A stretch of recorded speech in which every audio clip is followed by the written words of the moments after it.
Hello, ladies and gentlemen. You're watching The Guest on Gabon 24. Today we are welcoming on our set Miss Dorcas Elisha Barde, who is the founder of the Marban Foundation based in Nigeria and co-founder of Digit Edu Consultant for-profit organization offering training in coding, robotics, and artificial intelligence to private school students. Hello, Miss Barde. Hi, good morning. How are you doing today? I'm good, and you? I'm doing great, thank you. So we are also with Mr. Pascal Ango, the co-founder of Gab Trade and Profit Organization that has been trying to promote technological education in Gabon since 2016. How are you doing, Mr. Ango? I'm good. Okay, so we are going to go deeper, straight into the subject. Yeah. Can you tell us why are you here? I will ask to Mr. Ango. I know you are from Gabon, she's from Nigeria, so you know better. Why are you here, and what brought our guests, both of you, but especially Ms. Barde here? Okay, thank you. Thank you for inviting us to your platform. And today we are here to talk about the program we organize for the teachers and educators in Gabon to promote the new way to teach STEAM. STEAM is science, technology, engineering, mathematics, and arts, because a lot of teachers have an issue to engage students for these topics at school. And we receive support from the US government with the AEIF fund, who is a fund for the alumni of the exchange program for US, with the supervision of the US Embassy in Libreville. And we invite Dorcas, who are training these teachers in Libreville, Port-Gentil, and Lambaréné. And she will talk more about what she's doing to share, what she's going to share with your teachers in Gabon. Okay, so Ms. Barde, so you've been brought here because you have to teach people about STEAM, as they say. Why is it important? Today we are in the 21st century, and it is not really about what you studied. It is about what you can do. So we must be intentional as educators to be able to equip students and get them ready with the right skills, equip them with the right skills, and prepare them for the future of the workplace. The world is really a complex place, and the world is really, really evolving. So it is very important that students are equipped with certain soft skills like problem-solving skills, critical thinking, collaborative skills, teamwork, all of those skills. Those are the kind of skills our curriculum must be embedded in to be able to equip our students. And if you look at the conventional or the traditional way of teaching, all of these skills seems to be missing in our traditional curriculum. And now with the introduction of STEAM education in our curriculum, but now, even with the introduction of STEAM education, there is still a bit of a gap because our teachers are not properly trained or well equipped to be able to support or teach students effectively to equip them with the relevant 21st century skills. Okay, but we're talking about STEAM training method. Yeah. So what is the difference between this method and what we used to do before? The difference is simple. Now it is more hands-on. It is more student-centered.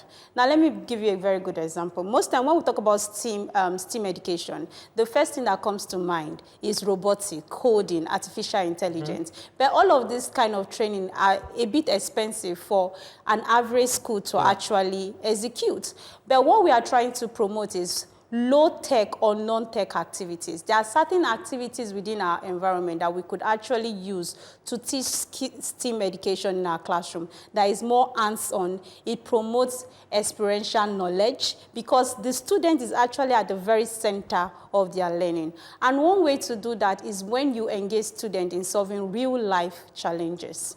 Okay, but you know, when I see that science, technology, engineering, mathematics, and arts, can't you think that there can be a kind of cultural barrier, like blockade, because people can feel like, okay, this is not for me. There are some people that are more willing to learn about languages, about other things. In Gabon especially, did you have some information about what people like here? Okay, and thank you. I will try to reply. About when you talked about STEAMs, it's not only teach science or technology or things. It's like a new vision. It's a new way to teach. New educational approach. A new educational approach. We can use what we have in the village, in the small city, without a lot of money, just with your environment, to teach your students and to have more attention about with them. Just you can teach English. You can go outside. You can show them the trees, the leaves, and you can help them to improve the teaching activities with what they have. It's a reason why Dorcas, she's here for sharing with them and these new tools they can use after this training for the teacher, for the students. Let me just add to what he just said. You can leverage your environment, your surroundings to actually teach STEAM. What is STEAM? When we talk about science, what is science? Science, we experience STEAM every day. Science is your environment. Technology is those simple gadgets. It is not necessarily your phone, those things that make activity or makes your life easier. What is engineering? You see buildings, we see cars every day. We could actually gain inspiration for the everyday things we see to actually teach engineering. What about arts? We are talking about music, we are talking about literature, we are talking about movie. These are things we actually engage with on a daily basis. How can we leverage our daily realities to be able to teach STEAM? Making STEAM content more relatable and more localized. Because I will not teach you STEAM using the challenges in Nigeria. You might not be able to relate with it. But I can teach you STEAM using the realities of Gabon. Of Libreville. There is a model we call the place-based learning model, where you create contents that are leveraging the geographical location of the people. So if I want, there's some certain topic I want to teach you about, I will look at the characteristic of the geographical location of Libreville. What are the challenges in Libreville? How can I connect it with my classroom content? How can I equip my students to be able to solve some of these challenges? What do Libreville have? What institutions? How can I take advantage of this institution to be able to make my classes more engaging and fun? Okay, so there are two levels to make it a success. We have the student, but we also have the teacher. Yes. Do you have any interaction with teachers? Did you have? Okay, and part of this program, we have two different activities with the student, the morning, and the afternoon we have the activities with the teachers. Okay. And it's very important for Dorcas to know how he's working in Gabon, in private and in public school, to know if training is can take advantage of all aspects of the real situation, because if we are doing just the training for teachers without look how it's working in the classroom, she can't understand the national perspective. Okay, sorry, but I'm still trying to move forward. I'm trying to understand. What about the Ministry of National Education? Okay, thank you. You see, because those teachers are part of this ministry. Is there any kind of willingness? Do we have a political will to be open to this kind of new method? Thank you again for this platform, because we can talk to them. Currently in Gabon, we think have an innovative way to teach. It's only with the technologies, only with the laptops, only with the code, only with the expensive things. But we can do with what we have, and it's very complicated to work with the public Ministry of Education, because they don't understand what we are doing. We are going to do. It's not expensive. It's not expensive. You can ask. We have 100 teachers who will follow this training. In Libreville we have 50, in Port-Gentil 25, and Lambaréné 25. But it's not with partnership with the Ministry of Education, because when we write the letters, when we try to contact them, they don't understand. Money. They feel like you will ask for money. It's about money. But it's just have the teachers at the same room, discuss about the issue, think about a new approach, new way to make changement in your class, with someone who are coming from outside of the box, and they can think together how they can improve the teaching, the program. It's only what we are doing. So those teachers, they will have to maybe convince people around us, around them, that, okay, this is the new method I've learned. I feel like we should try this. Is there any kind of sharing that those teachers will be doing? Yes. Oh, you need to see our pictures. It has really been amazing because when he's talking about not expensive, the program we are running we call it equity-based STEM education training. Okay. Equity there for us means it has to be affordable, it has to be accessible, and it has to be inclusive. Okay. That is our own term for the equity there. And affordability, what are we using to teach? We are using waste materials, like your cartons, your cardboard, your plastic bottles. That is what we're actually using for this training. Does it really work? Because yeah, it is. Using so simple stuff? Simple stuff to teach these things. The idea is at the end, you'll be able to learn how to work with people. You'll be able to think critically. You'll be able to leverage design thinking in trying to solve the tasks in front of you.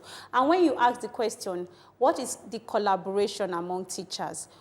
For our training, our teachers work in groups. So what we've seen so far is they've been able to work collectively, share ideas, challenge the system to be able to come up with solutions for their tasks.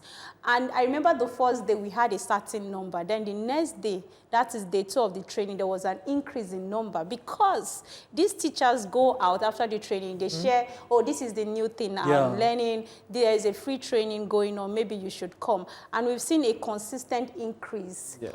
In the number of participants over time for the past 3 days. I want to add, because we talked about inclusivity too. It's important for the teachers to understand if some of the students can understand what they teach, it's not because they are late, it's maybe the way they use it's not adapted to the certain students. Okay. It's what we try to teach them during this training. Maybe they are visual, maybe it's about auditory. We talk about one of the things we try to emphasize is the 4 types of learning styles. We have different ways people learn.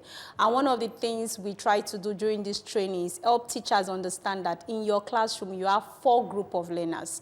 And you must be intentional when you're trying to create your lesson plan or your lesson notes. You must learn to carry these 4 types of learners along. So what are the activities that you can engage with a visual learner or an auditory learner, or a read and write learner, or learn and do learner? So all of these form of learners, there are 4 groups, so it is important we carry everybody along. Okay. But the traditional style has always focused on the read and write learner.